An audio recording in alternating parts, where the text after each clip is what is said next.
Everyone, welcome to commerce classes. और आज हम सीखेंगे गारंटी के बारे में।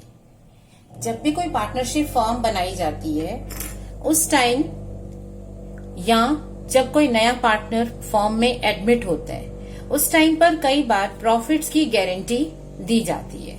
तो उस गारंटी को किस तरह से अकाउंट किया जाएगा पार्टनरशिप के फाइनल अकाउंट्स में, दैट मीन्स उनके P&L अप्रोप्रिएशन अकाउंट में और कैपिटल अकाउंट में, उसकी वर्किंग आज हम सीखेंगे।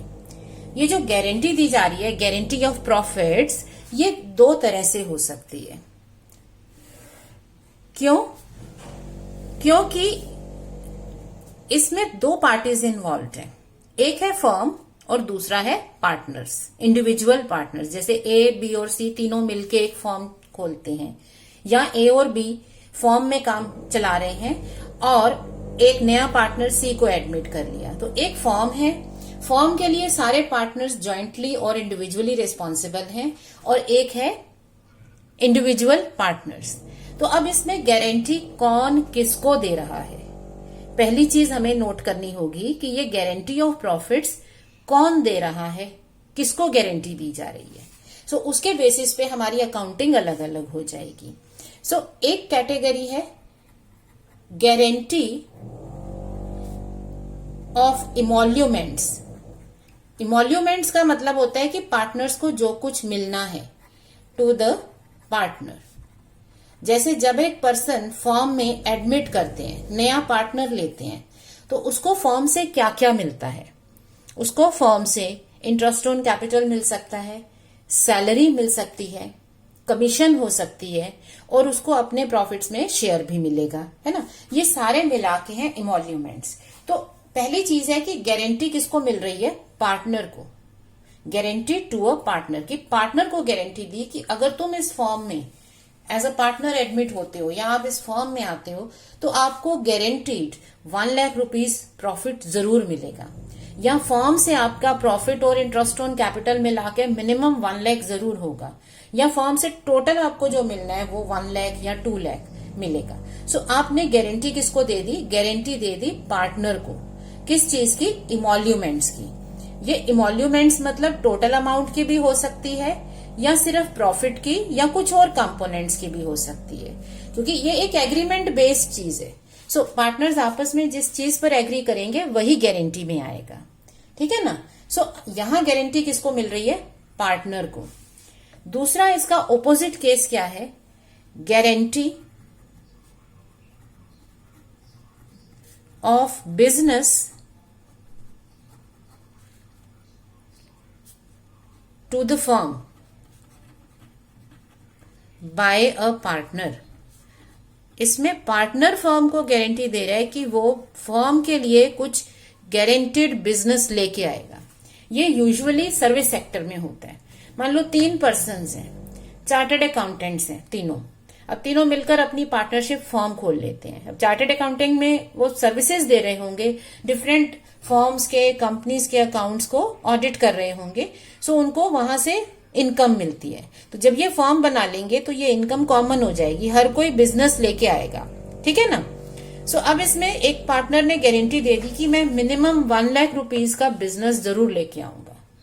तो यहाँ पे गारंटी कौन दे रहा है, पार्टनर दे रहा है फर्म को।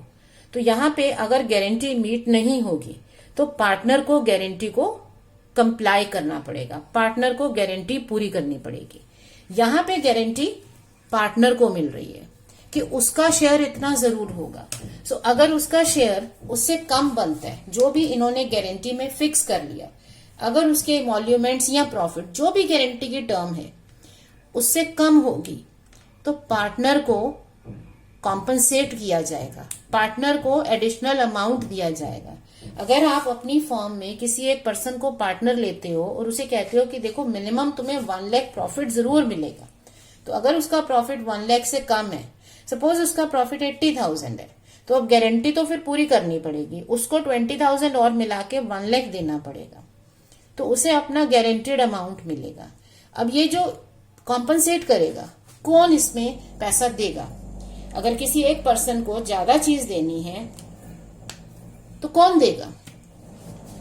ये गारंटी दो तरह से दी जाती है।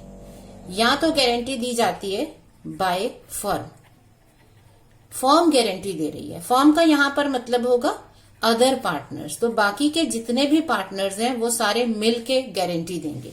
तो अगर सी को गारंटी दे दी मिनिमम प्रॉफिट की, तो वो कुछ नहीं लिखा तो फर्म गारंटी दे रही है, इसका मतलब ए और बी जो बाकी के दोनों पार्टनर्स हैं वो मिलके इस गारंटी को पूरा करेंगे। दूसरी है बाय इंडिविजुअल पार्टनर्स, मतलब आप गारंटी तो दे रहे हो लेकिन सारे नहीं दे रहे हो, कोई एक इंडिविजुअल पार्टनर या दो लोग मिलके उसको गारंटी दे रहे हैं। जैसे सी को एडमिट किया with minimum guaranteed share in profit, तो ए और बी में से हो सकता है ए ने गारंटी दे दी कि ठीक है तुम्हारा मिनिमम इतना प्रॉफिट जरूर होगा। तो जब एक पार्टनर को गारंटी दी जाती है तो ये गारंटी या तो बाकी के सारे पार्टनर्स मिलके देंगे, मतलब फर्म देगी, या इंडिविजुअल पार्टनर्स देंगे। ठीक है। और यहां पर क्या, यहां पे पार्टनर ने फर्म को गारंटी दी है तो पार्टनर को ही कॉम्पनसेट करना होगा। तो यहां पे कोई चॉइस नहीं है, या तो ए गारंटी दे रहा है या बी दे रहा है या सी, जो भी गारंटी दे रहा है उसको अपनी गारंटी का अमाउंट पूरा करके देना होगा। तो यहां कभी डाउट नहीं होगा क्योंकि इंडिविजुअल पर्सन ने गारंटी दी है, जिसने गारंटी दिया उसे कॉम्पनसेट करना पड़ेगा डिफरेंस। यहां पे क्या है, पार्टनर को गारंटी मिली है तो वो कौन देगा, या तो बाकी के सारे पार्टनर्स मिलके देंगे जिसे फर्म कहते हैं, या फिर इंडिविजुअल पार्टनर जिसने भी कहा है वो देगा। जैसे इसकी वर्किंग थोड़ा सा ध्यान से समझो। सपोज ए और बी दो पार्टनर्स हैं फर्म में, ठीक है, sharing profits and losses. Suppose इनका शेयर है 2:1। अब ये एक नया पार्टनर लेके आते हैं सी को एडमिट करते हैं विद द गारंटी कि सी के बाद अब हमारा शेयर 2:1 हो जाएगा। न्यू रेशो हो गई इनकी, मतलब सी को सपोज इन्होंने 1/4 शेयर दिया और गारंटी दे दी कि उसको मिनिमम 50,000 रुपीज प्रॉफिट में शेयर मिलेगा, कि जब भी फर्म का प्रॉफिट ईयर एंड पे बटेगा उसका प्रॉफिट मिनिमम 50,000 पूरे ईयर का होगा। ठीक है, ये पहली चीज है। अब मान लो फर्म का प्रॉफिट है सपोज 1,60,000। अब ये कैसे बटेगा, 1,60,000 का 2/4 ए को मिलना चाहिए जो इनकी रेशो है पार्टनरशिप डीड के अकॉर्डिंगली, 1/4 बी को मिलेगा और 1/4 ही सी को मिलेगा। तो सी को कितना मिला, 40,000। गारंटी कितनी है, 50,000 की। अब ये गारंटी कॉम्पनसेट कौन करेगा, इसे 10,000 एक्स्ट्रा देना पड़ेगा। सो अगर कुछ नहीं लिखा इसका मतलब ये बाकी के दोनों पार्टनर्स देंगे, तो ये 10,000 ए और बी मिलके इसको कॉम्पनसेट करेंगे। और अगर ये गारंटी किसी एक पार्टनर ने स्पेसिफिकली दी है, सपोज आपके क्वेश्चन में लिख दिया कि गारंटी ए दे रहा है, तो इस केस में इसको जो एक्स्ट्रा पैसा देना है ये ए से निकाल लेंगे और इसको दे देंगे, इसमें अब बी को कोई फर्क नहीं पड़ेगा। और मान लो बी गारंटी दे रहा है, ये गारंटी इसकी बी ने दी है, उस केस में इसकी जो कॉम्पनसेशन है, जो इसको एक्स्ट्रा पेमेंट करनी पड़ेगी, अब ये बी देगा। सो फाइनली क्या होगा, ए को फर्क नहीं पड़ रहा क्योंकि उसने गारंटी नहीं दी, बी ने गारंटी दी है, उसका प्रॉफिट कम हो जाएगा और सी को जितना उसको गारंटेड अमाउंट है वो मिल जाएगा। अब मान लो हमें लिखा ही नहीं है किसने गारंटी दी है, इसका मतलब ये गारंटी है फर्म के द्वारा, फर्म दे रही है। तो फर्म में सी को तो गारंटी मिली है, ठीक है ना, सी को तो गारंटी मिली है, इसको 10,000 एक्स्ट्रा मिलना है। अब ये कौन देगा, बाकी के दोनों पार्टनर। इनकी रेशो क्या है, 2:1। अगर सी को हटा दें क्योंकि सी को तो गारंटी देनी है, तो बाकी के दोनों पार्टनर की रेशो क्या हो गई, 2:1। तो ये जो 10,000 की डेफिशिएंसी है ये कॉम्पनसेट कौन करेगा, ए करेगा 10,000 का 2/3 और बी करेगा 10,000 का 1/3। सो ए में से 6,667 कम हो जाएगा, बी में से 333 एंड 3,333 कम हो जाएगा। तो इस तरह से सी को टोटल मिला के 50,000 मिल जाएगा। ये जो 10,000 इसको देंगे ये पार्टनर्स बाकी के देंगे, राइट। सो जब भी गारंटी दी जाएगी हमें सबसे पहले चेक करना है कि ये गारंटी कौन दे रहे और किसको दे रहे। तो गारंटी या तो होगी टू द पार्टनर या बाय द पार्टनर। तो पहले हम केस स्टडी कर रहे हैं गारंटी टू अ पार्टनर, कि पार्टनर को गारंटी दी। अब ये गारंटी उसको या तो बाकी के पार्टनर मिलके देंगे, मतलब फर्म देगी, या किसी इंडिविजुअल पार्टनर ने दी। अब जब फर्म दे रही है इसमें भी फर्दर हो जाते हैं, या तो वो एग्जिस्टिंग रेशो में गारंटी देते हैं या फिर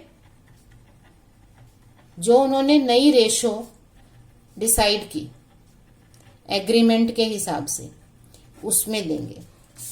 लाइक इसमें हमने ये मान लिया कि ये दोनों पार्टनर अपनी जो एस्टैब्लिश्ड रेशो है इसमें देंगे। बट सपोज आपका क्वेश्चन ये कहता है कि सी को गारंटी दी है 50,000 रुपीज ऑफ प्रॉफिट की by A and B, agreeing that they will share the deficiency equally. अब वो एग्री क्या कर रहे हैं कि डेफिशिएंसी वो इक्वली देंगे। तो उस केस में क्या होगा, जो इसको 10,000 देना है ये 5 बी देगा और 5,000 ही ए देगा। तो हमें कैसे बांटना है ये नहीं सोचना। कॉन्सेप्ट क्या है, कॉन्सेप्ट ये है कि किसी एक पार्टनर को गारंटी मिल गई है कि उसको पार्टनरशिप में प्रॉफिट या उसके टोटल इमोल्यूमेंट्स का अमाउंट, मिनिमम अमाउंट फिक्स कर दिया है कि उसको ये तो जरूर मिलेगा। अब अगर उसको उतना मिनिमम अमाउंट नहीं मिल रहा तो जितनी डेफिशिएंसी है वो उसको मिलेगी। किस से? अगर तो इंडिविजुअल पार्टनर ने गारंटी दी है तो उसमें से लेके दो, जिसने गारंटी दी है वो देगा, ठीक है ना। और अगर ये गारंटी फर्म की है इसका मतलब बाकी के सारे पार्टनर्स मिलके देंगे। अब वो मिलके अपनी रेशो में भी दे सकते हैं या एक न्यू एग्रीमेंट के हिसाब से भी दे सकते हैं, राइट। सो आपने क्या समझा कि जब भी गारंटी दी जाएगी इमोल्यूमेंट्स या प्रॉफिट्स की, वो या तो पार्टनर को गारंटी दी है या पार्टनर ने फर्म को दी है। तो ये ध्यान से पढ़ना है। अब अगर पार्टनर को गारंटी मिली है तो वो फर्म भी दे सकती है। फर्म का मतलब होगा बाकी के पार्टनर्स, वो या तो अपनी एग्जिस्टिंग रेशो में देंगे या नई रेशो में देंगे। दूसरी चीज है वो अगर इंडिविजुअल पार्टनर दे रहा है गारंटी तो उसी के अकाउंट से जाएगा। अब यहां पर कुछ चीजें हैं जो हमें ध्यान रखनी है। सबसे पहली चीज क्या है कि गारंटीड अमाउंट कितना है। यहां पर हमें पहला चेक क्या रखना होगा, गारंटीड अमाउंट। अब किस चीज की गारंटी मिली है ये बहुत ध्यान से पढ़ना है। गारंटी प्रॉफिट की दी है या गारंटी प्रॉफिट प्लस इमोल्यूमेंट्स की दी है या guarantee profit plus interest on capital की दी है या गारंटी प्रॉफिट प्लस सैलरी की दी है। तो जिस चीज की गारंटी दी है उस अमाउंट को बहुत क्लियरली हमें पता होना चाहिए क्योंकि उसी में हमें कैलकुलेशन करनी है, ठीक है। Secondly guaranteed amount usually annual होता है। सो हमें अगर नया पार्टनर एडमिट किया है तो अमाउंट को टाइम के अकॉर्डिंगली एडजस्ट करना होगा। दैट इज अगर आपका नया पार्टनर, सपोज ये सी है जो फर्म में नया एडमिट किया, सपोज आपने इसको एडमिट किया 1 अक्टूबर को, ठीक है। तो 1 अक्टूबर का मतलब हो गया कि करेंट ईयर में तो वो सिर्फ 6 मंथ्स ही रहा। तो अगर वो 6 मंथ्स ही रहा है तो ये जो गारंटेड अमाउंट है पर एनम का ये भी 6 मंथ्स का लेंगे। तो जितने टाइम के लिए पर्सन फॉर्म में है उतने टाइम की ही गारंटेड अमाउंट को लिया जाएगा, राइट। सो ये कुछ पॉइंट्स हैं जो हमें साथ साथ ध्यान रखने हैं। एक बार ये एस्टेब्लिश हो जाए गारंटेड अमाउंट कितना है और टाइम के अकॉर्डिंगली कैलकुलेशन हो जाएगी, फिर डेफिशिएंसी कैलकुलेट होगी, उसके बाद ये डिटरमिन करेंगे कि कौन देगा और किस रेशो में उसे बांटा जाएगा, ठीक है। सो इसकी वर्किंग करने के लिए हमें स्टेप बाय स्टेप क्या प्रोसीजर ध्यान में रखना है। सो हमारी फाइनल वर्किंग कैसे होगी गारंटी के केस में, guarantee to a partner, partner को गारंटी दी जा रही है। पहला स्टेप होगा हमें चेक करना है कि जिस पर्सन को गारंटी मिली है, मतलब for guaranteed partner, guaranteed partner का मतलब है जिसको गारंटी दी गई है, इस पार्टनर को कितने अमाउंट की गारंटी दी है, गारंटेड अमाउंट, ये हमें लिखा होगा क्वेश्चन में कि इतने अमाउंट की गारंटी दी गई है। सो इसको चेक कर लो एज पर टाइम पीरियड। मतलब अगर वो पर्सन आपका पूरा ईयर फॉर्म में रहा है तो एनुअल अमाउंट ले लो, लेकिन अगर आपने मान लो उसको मिड ईयर में फॉर्म में एडमिशन दिया है, नया लिया है, तो फिर जितने टाइम पीरियड वो फॉर्म में रहा उतने टाइम की गारंटी उसकी पूरी की जाएगी। सो अगर आपने नए पार्टनर को एडमिट किया है सपोज 1 जुलाई को, तो 1 जुलाई से लेके नेक्स्ट 31 मार्च तक 9 मंथ्स, जुलाई, अगस्त, सितंबर, अक्टूबर, नवंबर, दिसंबर, जनवरी, फरवरी, मार्च, सो 9 मंथ्स के लिए वो आपकी फॉर्म में रहा, तो ये जो गारंटेड अमाउंट है वो 9 मंथ्स के लिए लेना होगा। अगर ये एनुअल दे रखा है, पर मंथ है तो 9 से मल्टीप्लाई कर दो, एनुअल है तो उसको 9/12 कर दो। ठीक है, सबसे पहली चीज गारंटेड अमाउंट कितना है। सेकेंड चीज उसके लिए क्या नोट करनी है, emoluments of the partner covered under guarantee, कि उसको गारंटी में क्या क्या इमोल्यूमेंट्स कवर कर रहे हैं। आप क्या उसको सिर्फ शेयर इन प्रॉफिट की गारंटी दे रहे हो, या आप उसको इंटरेस्ट ऑन कैपिटल के साथ गारंटी दे रहे हो, या आप उसको सैलरी और कमीशन के साथ प्रॉफिट की गारंटी दे रहे हो। तो ये जिस तरह से एग्रीमेंट है उसके अकॉर्डिंगली आपको अमाउंट टोटल करने हैं। कि हमने उसको गारंटी दिया मान लो 50,000 की, तो उसके इमोल्यूमेंट्स कितने बन रहे हैं, आपने गारंटी दी किस पर है। तो क्वेश्चन को बहुत ध्यान से रीड करना है। अगर आपने सिर्फ प्रॉफिट की गारंटी दी है तो यहां सिर्फ उसका प्रॉफिट लोगे। अगर गारंटी प्रॉफिट विद इंटरेस्ट की दी है तो प्रॉफिट विद इंटरेस्ट आएगा, फिर सैलरी कमीशन नहीं आएगा। जो एग्रीमेंट है उसी को फॉलो करना है। प्रॉब्लम कहाँ होती है, गलती कहाँ होती है, जब हम क्वेश्चन को मैकेनिकली करना शुरू कर देते हैं कि हमने प्रॉफिट एक बार लिया, हर बार बस प्रॉफिट लेंगे, कंपेयर करेंगे और सॉल्व करते जाएंगे। ऐसे नहीं होगा। हमें हर क्वेश्चन को एक सेपरेट, एक नए क्वेश्चन की तरह डील करना है। तो आपको क्वेश्चन पढ़ना होगा और चेक करना होगा कि गारंटी किस अमाउंट की दी है।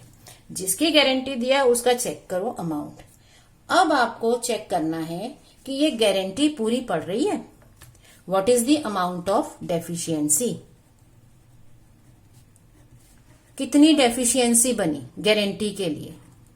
गारंटी नंबर 1 की दी है और आपके इमोल्यूमेंट्स नंबर 2 हैं, तो डेफिशिएंसी क्या होगी 1 - 2। और गारंटी तभी आएगी, डेफिशिएंसी इसमें तभी आएगी जब गारंटीड अमाउंट ज्यादा है। मान लो आपने गारंटी दी 1 लाख की और यहां उसको मिल रहा है शेयर इन प्रॉफिट 1,20,000। अब क्या होगा, अब गारंटी की वर्किंग करने की जरूरत ही नहीं है। क्यों, क्योंकि उसको तो ऑलरेडी ज्यादा मिल रहा है। आपने 1 लाख की गारंटी दी, उसको ज्यादा मिल रहा है, फिर इसका मतलब गारंटी कंप्लीट हो रही है ना। तो आपको इसके आगे नहीं जाना। इसका अगला स्टेप तभी लेंगे जब अमाउंट ऑफ डेफिशिएंसी आएगा। दैट इज, आप ये समझ सकते हो, next step will be taken in case of deficiency. अगर डेफिशिएंसी आती है 1 - 2 है तो अगले स्टेप पे जाओगे। और अगर आपका गारंटीड अमाउंट कवर हो रहा है, ठीक है, जितना आपने गारंटी दी थी उतना अमाउंट अगर कवर हो रहा है, there is no need to move further. आपको अब आगे बढ़ने की जरूरत नहीं है। इसे लॉजिकली सोचो ना, आपने किसी को गारंटी दी कि देख तुम्हारा ये सामान 50,000 में बिकवा दूंगा। अब वो सामान आपका 60,000 में बिक रहा है, तो अब वो आपके पास आएगा कि देखो तुमने तो गारंटी दी थी, हुआ नहीं। ठीक है ना, आप तो गारंटी से ऊपर उसका काम कर रहे हो। गारंटी दी है 1 लाख की, उसको शेयर मिल रहा है 1,10,000, गारंटी पूरी हो गई, तो आगे नहीं आएंगे। डेफिशिएंसी है ही नहीं। ठीक है ना, डेफिशिएंसी तभी आएगी जब 1 जो है, गारंटी जो है अमाउंट से ज्यादा है। अगर ये डेफिशिएंसी निकालते हुए अगर ये नेगेटिव आ गया तो वो डेफिशिएंसी नहीं है, इसका मतलब गारंटी फुलफिल हो रही है। ठीक है। सो अगला स्टेप तभी आएगा जब डेफिशिएंसी बनेगी। सो अब हम लेते हैं second step.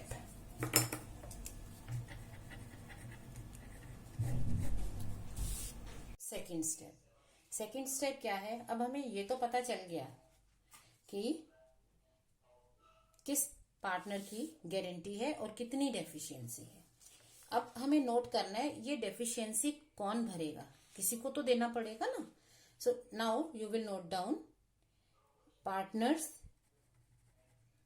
To bear deficiency. अब ये डेफिशिएंसी किसको देनी है? या तो कोई रेलेवेंट पार्टनर है या फिर सारे रिमेनिंग पार्टनर्स, जितने पार्टनर बच गए एज पर एग्रीमेंट। जो एग्रीमेंट है, हमें तो क्वेश्चन के अकॉर्डिंगली चलना है। अगर क्वेश्चन कहता है ए ने गारंटी दी है तो ए का नाम लिख दो। अगर क्वेश्चन कहता है बी ने गारंटी दी है तो बी का नाम कर दो। और अगर क्वेश्चन कहता है पूरी फर्म ने गारंटी दी है तो जितने भी बाकी के पार्टनर हैं सबके नाम लिख दोगे। तो हमें नोट करना है कि ये डेफिशिएंसी किसको बियर करनी है। ठीक है। अब 4 पार्टनर है, मान लो A B C D. D को गारंटी दी है तो अब डी को गारंटी अगर फर्म दे रही है, इसका मतलब सारे पार्टनर्स ए बी सी तीनों मिलके दे रहे हैं। अब मान लो फर्म की जगह कह दिया सिर्फ ए ने गारंटी दी है तो ए ही भरेगा। अगर कह रहे हैं ए और बी ने गारंटी दी है किसी पर्टिकुलर रेशो में तो ए भी भरेंगे। तो क्वेश्चन को ध्यान से पढ़ना है कि ये गारंटी कौन दे रहा है। जिसने गारंटी दी है उसी को डेफिशिएंसी बियर करनी है। तो हम आइडेंटिफाई करेंगे, पिक करेंगे कि हाँ तुमने गारंटी दी है, तुम्हें डेफिशिएंसी भरनी है। सो अब आप क्या करोगे? Divide deficiency among these partners. ये जिन लोगों ने गारंटी दी है ना, उसमें ये जो लोग हैं, जो पार्टनर्स हैं, उनमें ये डेफिशिएंसी बांट दो उनकी एग्रीड रेशो में। जिस रेशो में वो कह रहे हैं, कुछ नहीं कहा तो P&L रेशो तो है ही हमारे पास। अगर P&L रेशो कुछ नहीं कहा, अदरवाइज जो कहा है उसके अकॉर्डिंगली बांट दो। तो ए का शेयर डेफिशिएंसी में, बी का शेयर, ठीक है, सबका शेयर सॉल्व कर लो। इससे क्या होगा? अब हम नेट अमाउंट निकाल सकते हैं। तो स्टेप थर्ड क्या हो जाएगा? नेट अमाउंट निकाल लो। अब आप नाम लिखोगे फाइनल डिस्ट्रीब्यूशन के लिए, फाइनल डिस्ट्रीब्यूशन ऑफ प्रॉफिट्स। ये भी आप अपनी नॉलेज के लिए लिखोगे ए बी सी। ठीक है। अब आपने लिख दिया शेयर इन प्रॉफिट कि कितना कितना इनको शेयर मिल रहा है, वो तो रेशो में बांट दिया प्रॉफिट। अब सपोज सी को गारंटी दी है। Okay. So deficiency of C borne by these partners. जिसने बियर करना है, तो जिसको डेफिशिएंसी चार्ज होगी उसमें से अमाउंट कम हो जाएगा और सी में वो जुड़ जाएगा। तो फाइनली सी को जो अमाउंट मिलेगा ये उसका गारंटीड अमाउंट होगा। ठीक है। और इनके अमाउंट्स कम हो जाएंगे। तो इस तरह से हम गारंटी के अमाउंट को बाकियों में बांट के उनमें से काट लेते हैं। उनको कम मिलेगा क्योंकि इन्होंने गारंटी दी थी तो इनको अब कम हिस्सा मिलेगा। सो इसके लिए जर्नल एंट्री क्या हो गई? पहले आप डिस्ट्रीब्यूट कर दोगे प्रॉफिट। जैसे जब हम प्रॉफिट डिस्ट्रीब्यूट करते हैं पार्टनर्स को तो एंट्री क्या करते हैं? P&L appropriation account debit. जिस तरह से हम एंट्री करते हैं वही करते जाएंगे, हमें कुछ इसमें नया नहीं करना। सो टू पार्टनर्स कैपिटल और करेंट अकाउंट्स, जैसे हम वर्किंग कर रहे हैं। सो टोटल जो प्रॉफिट ऑफ द ईयर है, जो डिविजिबल प्रॉफिट है, वो ए बी सी सब में बंट जाएगा। ठीक है। अब ये पहली चीज हो गई। दूसरा अब क्या करना है? गारंटी देने वाले पार्टनर से पैसा निकालना है और जिसको गारंटी मिली है उसको दे देना है। तो सी को पैसा मिलेगा, ए और बी को देना पड़ेगा। सो इनका शेयर कम हो रहा है। तो जब पार्टनर्स से हम कुछ लेते हैं उनके कैपिटल अकाउंट्स डेबिट किए जाते हैं। So guaranteeing partners capital account debit. So जिन्होंने गारंटी दी है उनमें से पैसा निकाल लो, ए है, बी है, सी है, to guaranteed partners capital account. So guarantee वाले पार्टनर के कैपिटल अकाउंट में वो पैसा डाल दो। तो जितने भी उसकी डेफिशिएंसी है वो बाकी के पार्टनर अपनी एग्रीड रेशो में, नहीं तो P&L की रेशो में उसको दे देंगे। तो ये हमारी जर्नल एंट्री हो जाती है। इसी में कई बार डाउट आ जाता है कि कोई लॉस हो जाए। सपोज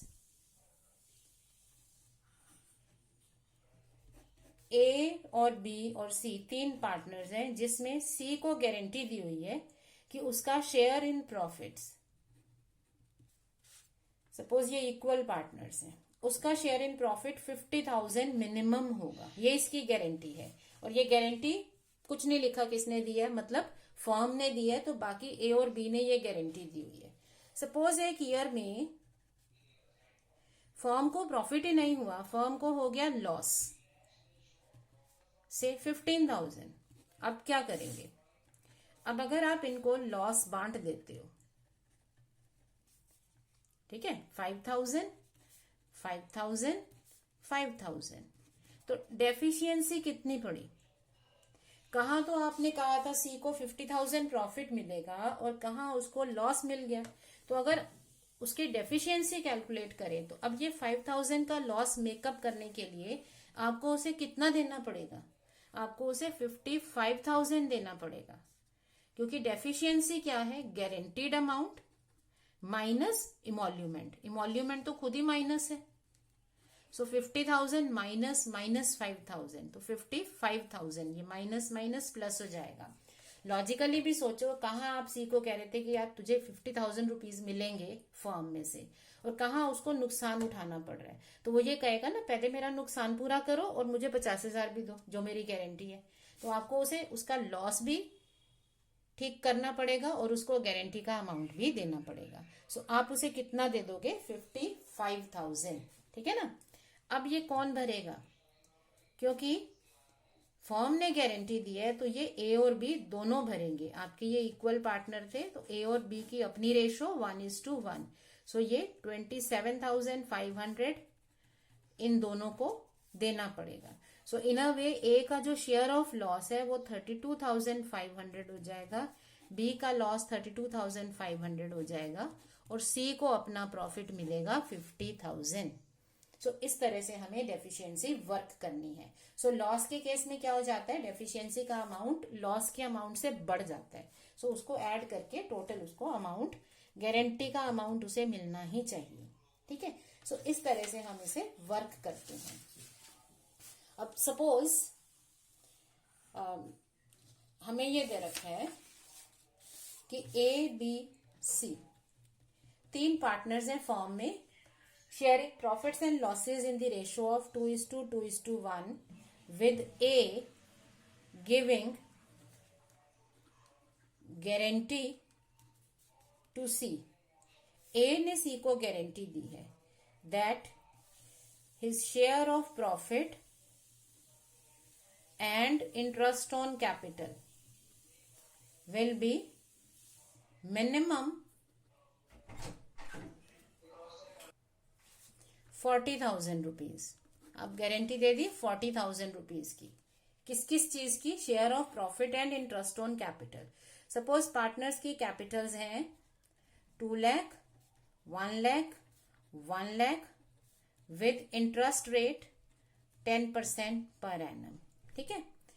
ये हो गया ए बी और सी की capitals. Suppose they are profit of the year 2018-19, इनका प्रॉफिट है ईयर का, लेट अस से 1 लाख रुपीज। अब क्या बनेगा? अब अगर आप ये 1 लाख पार्टनर्स में बांटते हो, ठीक है, तो आप किस तरह से बांटोगे? नेट प्रॉफिट 1 लाख, क्या क्या देना है पार्टनरशिप डीड से? इंटरेस्ट ऑन कैपिटल देना है। सो इंटरेस्ट ऑन कैपिटल हो जाएगा 10% per annum, 20,000 A, 10,000 B, 10,000 C, A B C। तो आपने 40,000 तो ऐसे बांट दिया, बाकी बच गया डिविजिबल प्रॉफिट कितना? 60,000 का। ऐसे ही बांटते हो ना, यही वर्किंग नोट बनाते हैं। सो इनकी रेशो है 2:2:1, 12,000